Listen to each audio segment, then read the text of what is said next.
ሰላም ሰላም እንዴት ናችሁ? የደሱ ሄልቲ ቤተሰቦች እኔ እግዚአብሔር ይመስገን ደህና ነኝ። በያላችሁበት ሰላማችሁ ይብዛ።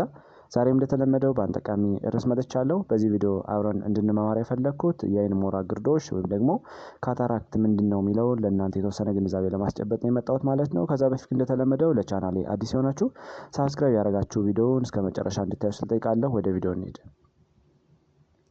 ወደ ዋናው ሀሳቤ ስገባ የአይን ሞራ ግርዶሽ ወይም ደግሞ ካታራክት እንግዲህ እንደሚታወቀው ሌንስን ነው ብዙ ጊዜ የአይን መነጽር ነው ማለት ነው የሚጎዳው። በሜዲካል ተርሙ እንግዲህ ካታራክት እያልን የምንጠራው ብዙ ጊዜ የአይንን ብሌን ደመናማ በሆነ ሞራ እንዲሸፈን በማድረግ የአይን ሞራ ግርዶሽ እንዲፈጠር ያደርጋል ማለት ነው። ብዙ ጊዜ እንግዲህ ሌንሳችን ወይም ደግሞ ይሄ የአይን መነጽር የሚገኘው ከአይሪዝ በስተጀርባ ፓርት ነው ማለት ነው የሚገኘው።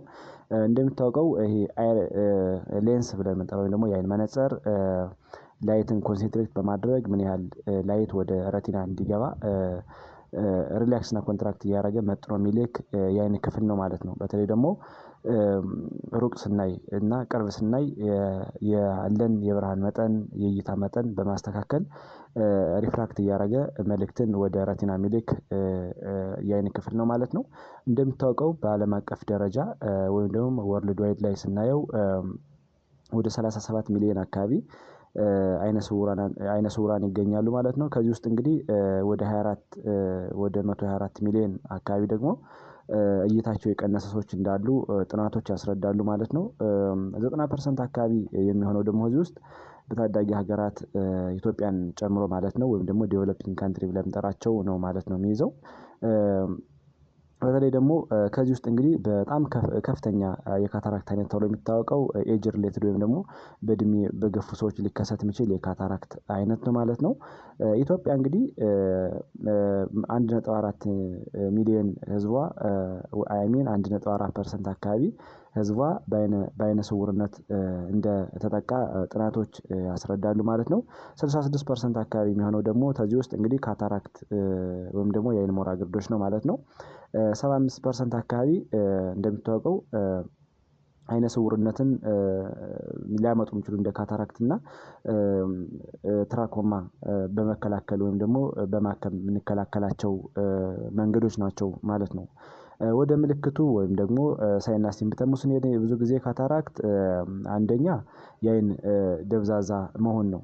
አይ ሚን የእይታ ደብዛዛ መሆን በተለይ እይታን በደንብ ኮንሰንትሬት አድርጎ አለማየት ችግር ሊሆን ይችላል። እንዲሁም ደግሞ ጉም የመሰለ ወይም ደግሞ በመስታወት እንደማየት አይነት ምስል ነው ልናይ የሚችለው ማለት ነው። እንዲሁም በምሽት ማየት መቸገር ነው። በተለይ ደግሞ ኢቭኒንግ ላይ ይሄ ወደ 12 ሰዓት ወደ 1 ሰዓት አካባቢ እይታችን እየቀነሰ ይመጣል የማየት አቅማችን እየቀነሰ የሚመጣ ከሆነ ይህም አንዱ ነው ማለት ነው። ሌላው ለማንበብ ደማቅ ብርሃን ማስፈለግ በተለይ ቤት ውስጥ ምንም አይነት ላይት ከሌለ ወደ ውጭ ወጥቶ የማንበብ ነገር ካለ ይሄም አንዱ የዛ ምልክት ይሆናል ማለት ነው። ከዚህ በተጨማሪ ብርሃን በብርሃን ብዥ ያለ ምስል እይታ የሚታይ ከሆነ በተለይ ደግሞ ቅድም እንዳልነው ብዥታ የሚፈጠር ከሆነ ብለሪንግ ኦፍ ቪዥን ብለን የምንጠራው ካለ ሊሆን ይችላል። ሌላው ቀለማት ደብዛዛና ቢጫ መስሎ መታየት ነው። ብዙ ጊዜ የተለያዩ የቀለም አይነቶች አሉ እነሱ አጠቃላይ ቢጫ የመምሰል ወይም ደግሞ ደብዘዝ ያለ ነገር ሊታይ ይችላል ማለት ነው። ከዚህ በተጨማሪ አንዱ ኦብጀክት ወይም ደግሞ አንዱ ምስል ሁለቱ ነው የመታየት ነገር ሊኖር ይችላል ማለት ነው። ዳይፕሎፔፒያ ብለን የምንጠራው ማለት ነው እሱም ሊኖር ይችላል ማለት ነው። ስለዚህ እንደነዚህ ነገር ካሉ የካታራክት ወይም ደግሞ የአይን ሞራ ግርዶሽ መሆኑን መለየት እንችላለን ማለት ነው። የአይን ሞራ ግርዶሽ እንግዲህ እንደሚታወቀው ቀስ በቀስ ነው በሽታው ሰዎችን ሊያጠቃ የሚችለው ኢመርጀንሲ ኬዝ አይደለም። ግራጁዋሊ ቀስ እያለ የሌንስን ፕሮቲን በማሳጣት ፋይበሮችን በማሳጣት ቀስ እያለ በሂደት ክላውዲ ወይም ደግሞ አጠቃላይ ወደ ነጭነት ሊቀየር የሚችል በጊዜ ሂደት ነው እንጂ በአንዴ ያን ያህል ለውጥ በአንዴ ያን ያህል አስቸኩሎ በሽታው ሊከሰት አይችልም ማለት ነው። ሪስክ ፋክተሮችን ወይም ደግሞ የሚያጋልጡ ነገሮችን ስናይ ብዙ ጊዜ ሞስት ኮመን ብለን የምንጠራው ኤጅ ሪሌትድ ካታራክት ነው። እንደሚታወቀው በተለይ እድሜያቸው ከ40 አመት በላይ የሆኑ ሰዎች ለዚህ ሪስኪ ናቸው ተብሎ ይታወቃል ማለት ነው። ነገር ግን ወደ 60 እድሜያቸው ወደ 60 እየተጠጋ ሲሄድ ነው ብዙ ጊዜ ካታራክት ዲቨሎፕ የማድረግ አቅማቸው ከፍ የሚለው ማለት ነው። ስለዚህ ኤጅ ሪሌትድ ካታራክት እንግዲህ ብዙ ጊዜ ፋይበሮች ወይም ደግሞ ፕሮቲኖች ዲፊሸንሲ ስለሚኖር ወይም ደግሞ እድሜ እየገፋ ሲሄድ የነዚህ መጠኖች እያነሱ ስለሚመጡ ለኤጅ ሪሌትድ ካታራክት ነው ሞስት ኮመን ነው ማለት ነው። ሁለተኛው የስኳር በሽታ ካለ በተለይ ደግሞ ቁጥጥር ያልተደረገበት የስኳር በሽታ ካለ ለካታራክት ያጋልጣል ማለት ነው። በተለይ የስኳር በሽታ እንደሚታወቀው ሬቲኖፓቲ እንደሚያመጣ ይታወቃል ማለት ዳያቤቲክ ሬቲኖፓቲ የሚባል ስለዚህ ያን ብቻ ሳይሆን አጠቃላይ የዓይናችን ክፍል እንደሚጎዳ ይታወቃል ማለት ነው። እዚህ በተጨማሪ ለፀሐይ ብርሃን በተደጋጋሚ መጋለጥ ነው። በተለይ ሀገራችን ኢትዮጵያ ሃይላንድ ኤሪያ በሃይላንድ ወይም ደግሞ ሃይ አልቲቲዩድ የምትገኝ ሀገር ናት እና ለፀሐይ ብርሃን የመጋለጥ አቅማችን በጣም ከፍ ይላል ማለት ነው። ከዚህ በተጨማሪ ደግሞ በስራ በተለያዩ ስራዎች የሚሰሩ ሰዎች አንጸባራቂ ነገሮችን ኤክስፖዝ የሚሆኑ ከሆነም ለካታራክት ይጋለጣሉ ማለት ነው። አራተኛ ማጨስ ነው። ማጨስ እንደሚታወቀው የአይን ብሌንን ይጎዳል። በዚህ በተጨማሪ የአይን ክፍሎችንም በመጉዳት እንደ ካታራክት ነገር ሊያመጣ ይችላል ማለት ነው። አምስተኛ ከመጠን ያለፈ ውፍረት ነው። ብዙ ጊዜ ውፍረት ካለ ቅድም እንዳወራነው የተለያዩ እንደ ስኳር በሽታ የደም ግፊት እና የተለያዩ ነገሮች እንደ ስትሮክ የተለያዩ ነገሮችን ሊያስከትል ይችላል ማለት ነው። እነዚህ ደግሞ በጊዜ ለአይን ብርሃናችን የአይን ብሌንን በማሳጣት ትልቅ ሚና አላቸው ማለት ነው። ስለዚህ ቦዲ ማክስ ኢንዴክሳችን ከ30 ኪሎ ግራም ፐር ሜትር ስኩዌር በላይ ከሆነ በጣም ከመጠን ያለፈ ውፍረት ነው። ስለዚህ ሴቬር የሆነ ኦበስቲ ነው የሚባለው እና ውፍረትን መቆጣጠር ለተለያዩ በሽታዎች መንስኤ ስለሚሆን ውፍረትን መቆጣጠር በጣም አስፈላጊ ነው ማለት ነው። ስድስተኛ ከፍተኛ የደም ግፊት ነው። በተለይ ክትትል ያልተደረገበት የደም ግፊት ከሆነ እንደሚታወቀው ቀስ እያለ በሂደት የአይን ብለድ ቬዝሎችን የአይን ጡንቻዎችን የአይን ሴሎችን ኦፕቲክ ነርቮችን ዳሜጅ ሊያደርግ ስለሚችል የከፍተኛ የደም ግፊት ካለ ይህም እንደዚህ አይነትም ሊያስከትል ይችላል ማለት ነው። ሌላው ሰባተኛ ያልታከመ የአይን ጉዳት ነው። በተለይ ትራውማት አለ ባይ ኤኒ ሚንስ አክሲደንታሊም ሊሆን ይችላል።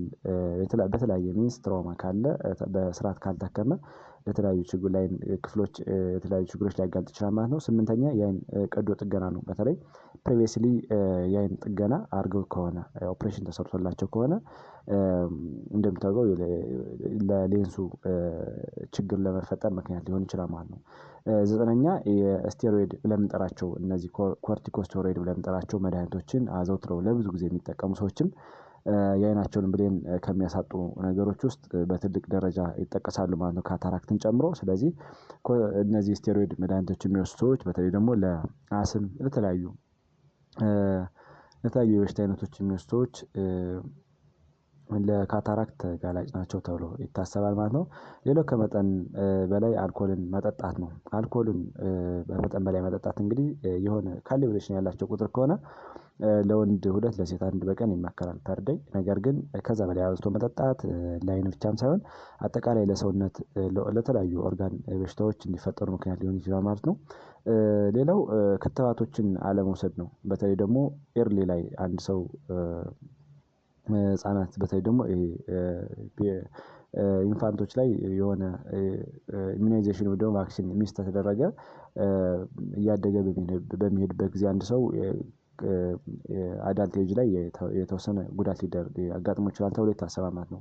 ከዚህ በተጨማሪ ፋሚሊ ሂስትሪ ነው። ፋሚሊ ሂስትሪ ወይም ደግሞ ጄኔቲክስ ትልቅ ፋክተር አለው ማለት ነው። በተለይ ደግሞ በፋሚሊ ሂስትሪ ወይም ደግሞ በጄኔቲክስ ከእናት ወደ ልጅ ከአባት ወደ ልጅ እንዲሁም ከቅድመ አያትም ወደ ልጅ ሊተላለፍ የሚችሉ ብዙ በሽታዎች አሉ ማለት ነው። ስለዚህ እነዚህ ናቸው እንግዲህ አጋላጭ መንገዶች የምንገልጻቸው ማለት ነው። ከዚህ በተጨማሪ ኮዞች ወይም ደግሞ ምክንያቶችስ ምን ምን ናቸው የሚለውን ስናይ አንደኛ ኮንጀኒታል ካታራክት ብለን የምንጠራው ነው። በተለይ አንድ ህፃን ከመወለዱ በፊት በተለያየ ምክንያት ከእናቱ ማህፀን ይዞ ሊወለድ የሚችለው ነገር ነው ማለት ነው። ከዚህ በተጨማሪ ኢንፌክሽን ካለ በተለይ እንደ ሪቦላ ቫይረስ ብለን የምንጠራው የቫይረስ አይነት ብዙ ጊዜ በፕሬግናንሲ ላይ በስርዓት ካልታከመ ለተለያዩ ለአይን ጉዳቶች ይዞ እንዲወለድ መንስኤ ሊሆን ይችላል ካታራክትን ጨምሮ ማለት ነው። ከዚህ በተጨማሪ ሶስተኛውን ስናይ ሜዲካል ፕሮብለም ካለ አጠቃላይ በተለይ ደግሞ ሰከንዳሪ ፕሮብለም ካለ እንደ ግፊት የስኳር በሽታ ሌሎችም የበሽታ አይነቶች ካሉ ለአይናችን ሌንስ ጉዳት ሊያመጣ ይችላል ተብሎ ይታሰባል። ከዚህ በተጨማሪ አራተኛውን ስናይ ትራውማ ነው።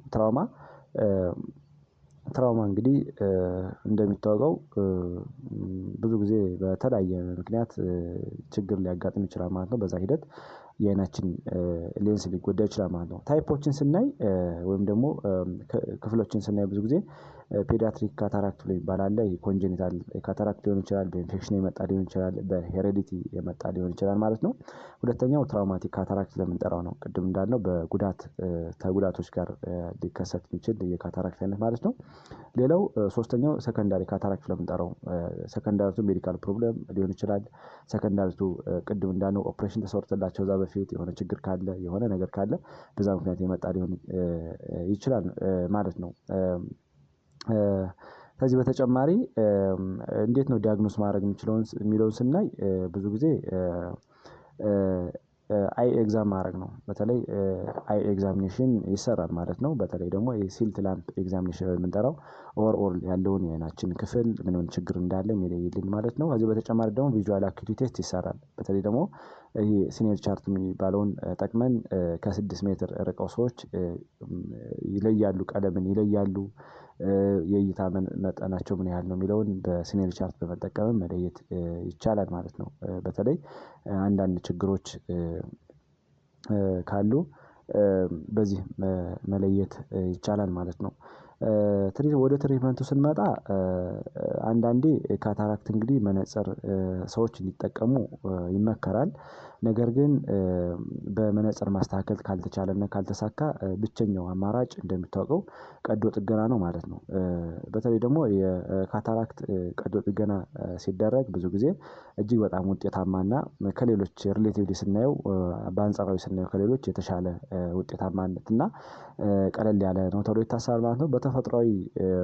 ተፈጥሯዊ የሆነውን ሌንስ በሰው ሰራሽ ሌንስ መቀየር ብዙ ጊዜ ኢንትራኦክላር ሌንስ እየተባለ ይጠራል ማለት ነው። እንግዲህ የደበዘዘው ወይም ደግሞ ነጭ የሆነው ሌንስን በአዲስ መተካት ይቻላል ማለት ነው። ከዚህ በተጨማሪ ሰው ሰራሽ ሌንስ የማያስፈልጋቸው ሰዎች ደግሞ መነፅር ከተሰራላቸው በኋላ ፓርሻሊቲ ወይም ደግሞ ፓርሻል ካለ ኮምፕሌት ካልሆነ መነፅር እንዲጠቀሙ ሊደረግ ይችላል ማለት ነው። ከዛ ውጪ ግን መነፅር የሚያስፈልጋቸው ከሆነ ቅድም እንዳልነው በሰው ሰራሽ ካታራክት ወይም ደግሞ የአርቲፊሻል ሌንስ በመቀየር እይታቸውን ማስተካከል ይቻላል ማለት ነው። ብዙ ጊዜ አንዳንድ ሰዎች ሁለት አይናቸውን ካታራክት ዲቨሎፕ አድርገው ይመጣሉ። በዛ ሂደት በአንዴ ሁለት አይናቸው አይሰራም ማለት ነው። ምክንያቱም የተለያየ ጉዳት ሊያስከትል ቢችል ሜይቢ ሪስኩን ለመቀነስ ሲባል አንዱን ተሰርቶ ከዳነ በኋላ ሌላውን ደግሞ ፕላን ተደርጎ በቀጠሮ እንዲሰራ ይደረጋል ማለት ነው። ስለዚህ በአንዴ ሁለቶች አይሰሩም ማለት ነው።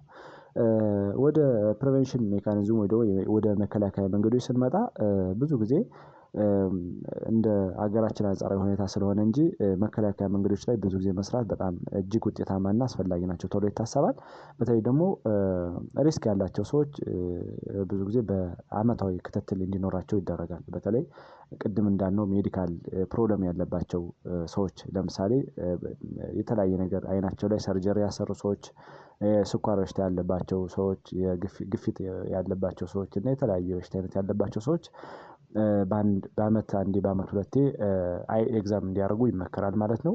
በተለይ ደግሞ እድሜያቸው ከ60 አመት እና ከዛ በላይ የሆኑ ሰዎችም እንደዛው ማለት ነው። ሌላው ምንም አይነት ሪስክ ፋክተር ከሌለና ጤነኛ የሆነ ሰው ከሆነ ደግሞ ብዙ ጊዜ እድሜያቸው ከ40 አመት በላይ ከሆነ በአመት አንዴ አይናቸውን ኤግዛም እንዲያደርጉ ይመከራል ማለት ነው። ከዚህ በተጨማሪ አልኮልን መቀነስ ነው። በተለይ አልኮል ከመጠን በላይ መጠጣት አይንን ብቻ ሳይሆን አጠቃላይ የሰውነት ፓርቶቻችንን ችግር ያስከትላል ተብሎ ይታሰባል ማለት ነው። ስለዚህ አልኮል መጥኖ መጠቀም በጣም አስፈላጊ ነው ማለት ነው። ከዚህ በተጨማሪ ደግሞ ሲጃራ የሚያጨሱ ሰዎች እነዚህን ይህን ነገር ሪዳክት እያደረጉ እንዲተው ይመከራል ማለት ነው። ምክንያቱም ሲጃራ ማጨስ እንደሚታወቀው የአይንን ብሌን በከፍተኛ ደረጃ ከሚጎዱ ነገሮች ውስጥ አንዱ ነው ማለት ነው። ሌላው ተጓዳኝ የጤና እክሎችን መቆጣጠር ነው። በደንብ ማከም መቆጣጠር ነው። ብዙ ጊዜ የስኳር በሽታ ያለበት ሰው የደም ግፊት ያለበት ሰው ሌሎችም ተጓዳኝ በሽታ ያለበት ሰው መድሃኒቱን በስርዓት መውሰድ ዶዙን በስርዓት መውሰድ ሲቻል ለአይን ችግር የመጋለጥ አቅማቸው እንዲቀንስ ማድረግ ይቻላል ማለት ነው። ከዚህ በተጨማሪ ደግሞ የተመጣጠነ ምግብ አስፈላጊ ነው። በተለይ በፍሩቶች በፍራፍሬዎችና አትክልቶች የታጀበ የአመጋገብ ዘዴ ለአይናችን ብሌን ትክክለኛ መንገድ ነው ተብሎ ይታሰባል። በተለይ ደግሞ ከፍተኛ የሆነ ጸረ ሙቀታማ ኬሚካሎችን ስለያዙ እነዚህ ፍራፍሬዎችና አትክልቶች ፍሪ ራዲካሎች ከሚያደርሱት ጉዳት ወይም ደግሞ እነዚህ መርዛማ ንጥረ ነገሮች ከሚያደርሱት ጉዳት አጸፋ ለመመለስና ለመከላከል እነዚህ በጣም ፍሪ ራዲካሎች እንዳይጎዱ በማድረግ ጸረ ሙቀታማ ኬሚካሎች ወይም ደግሞ አንቲኦክሲዳንቶች በጣም አስፈላጊ ናቸው ማለት ነው። ከዚህ በተጨማሪ እነዚህ አትክልቶችና ፍራፍሬዎች በቫይታሚኖች በማዕድናት እንዲሁም ደግሞ በጠቃሚ ንጥረ ነገሮች የበለፀጉ ስለሆኑ የአይናችን ሌንሶች ከተለያዩ ጉዳቶች ይጠብቁናል ማለት ነው።